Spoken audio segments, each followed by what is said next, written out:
ये वही लोग हैं जिनके पूर्वज पिछड़ों को, दलितों को, वंचितों को बुद्धू कहा करते थे। जो दूसरों को बुद्धू कहा करते थे, आज उन्हीं के घर में बुद्धुओं की भरमार है। ये वही लोग हैं जिन्हें लगता था कि कैसे उनके सामने कोई दलित व्यक्ति कोट पैंट पहनकर खड़ा हो सकता है और संविधान लिख सकता है। कि स्वर्गीय राजीव गांधी जी ने कहा था, आरक्षण के नाम पर बुद्धुओं को बढ़ावा नहीं देंगे। इसका विस्तार कर विभिन्न क्षेत्रों में बुद्धुओं को बढ़ाने से पूरे देश को नुकसान होगा। आई अनकोट। ये मैंने नहीं कहा, ये स्वर्गीय राजीव गांधी जी ने कहा। पूर्व प्रधानमंत्री के अति बुद्धिमान पुत्र इस देश को बताएंगे कि क्या उनके पिता की नजरों में पिछड़ा वर्ग बुद्धू था। नेहरू जी ने तो अपने सारे मुख्यमंत्रियों को पत्र लिखकर बता दिया था कि वह किसी भी प्रकार के आरक्षण के खिलाफ हैं। इंदिरा गांधी जी की भी यही नीति रही।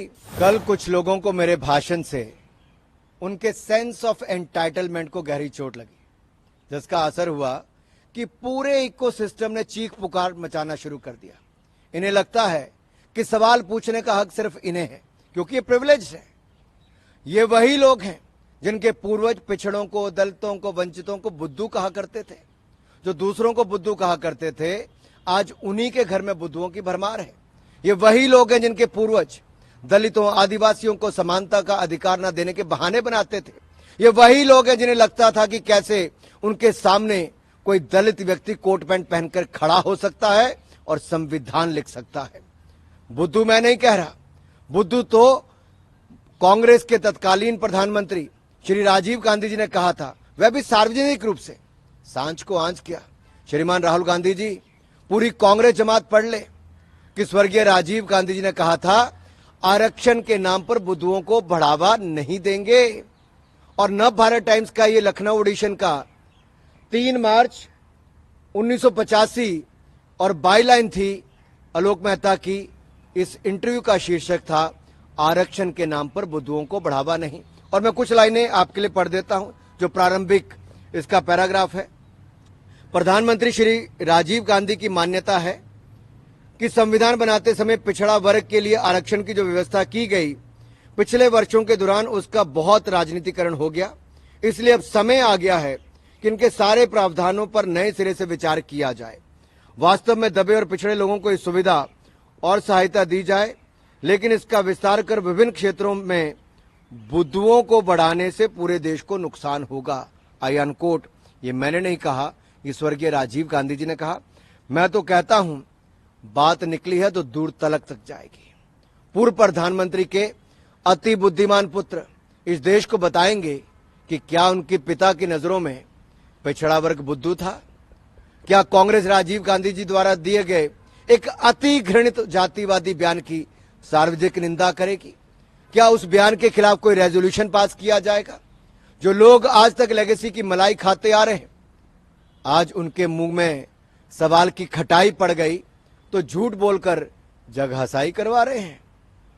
1947 से लेकर कांग्रेस अपने वैचारिक दरबारियों के साथ मिलकर दलित और वंचित समाज को समाज की मुख्यधारा से बाहर करने की तमाम तरह के हथकंडे अपनाती रही। जब जवाहरलाल नेहरू जी से पूछा गया कि दलित और आदिवासियों को आरक्षण क्यों नहीं दिया जा रहा, तो उन्होंने बहाना बना दिया कि उन्हें आरक्षण देने से उनके मन में हीन भावना भर जाएगी, इसलिए उन्हें आरक्षण नहीं दे रहे। नेहरू जी ने तो अपने सारे मुख्यमंत्रियों को पत्र लिखकर बता दिया था कि वह किसी भी प्रकार के आरक्षण के खिलाफ हैं। इंदिरा गांधी जी की भी यही नीति रही। और बीबी प्रसाद मंडल जी, जिन्होंने मंडल आयोग की रिपोर्ट लिखी, इस रिपोर्ट की इंप्लीमेंटेशन को भी राह ताकते रहे। मंडल जी का स्वर्गवास हो गया, लेकिन इंदिरा जी और राजीव गांधी जी ने 10 साल तक इस रिपोर्ट को लागू नहीं होने दिया। राजीव गांधी जी तो खुलेआम मंडल आयोग के रिपोर्ट को लागू करने का विरोध करते रहे। और जब काका कालेलकर की रिपोर्ट आई थी, तब भी कांग्रेस ने वर्षों तक इस रिपोर्ट को दबा कर रखा। और मुझे एक शेर याद आता है, लम्हों ने खता की, सदियों ने सजा पाई। अगर सामंती सोच वाली कांग्रेस पार्टी ने उस समय मंडल रिपोर्ट और काका कालेलकर की रिपोर्ट में कीड़ा में रोड़ा नहीं अटकाया होता, तो आज स्थिति कुछ और होती। ये जो तुम इतनी वफा दिखाते हो सनम, डर है ये कोई नई दगा तो नहीं।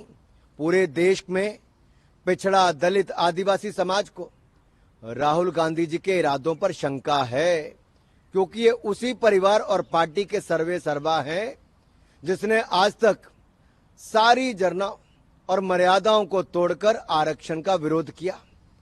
सामंती जब समाजवादी बनने का ढोंग करते हैं तो बड़े खतरनाक होते हैं। और कांग्रेस ने तो मोदी जी के बहाने पिछड़ा वर्ग को गालियां दी, अपमानित किया। भरे चौराहे पर मोदी जी की जात को पूछा।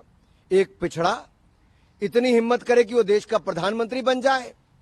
राहुल गांधी जी ने तो अपनी लश्करे कांग्रेस को मोदी जी के खिलाफ खुला छोड़ रखा है।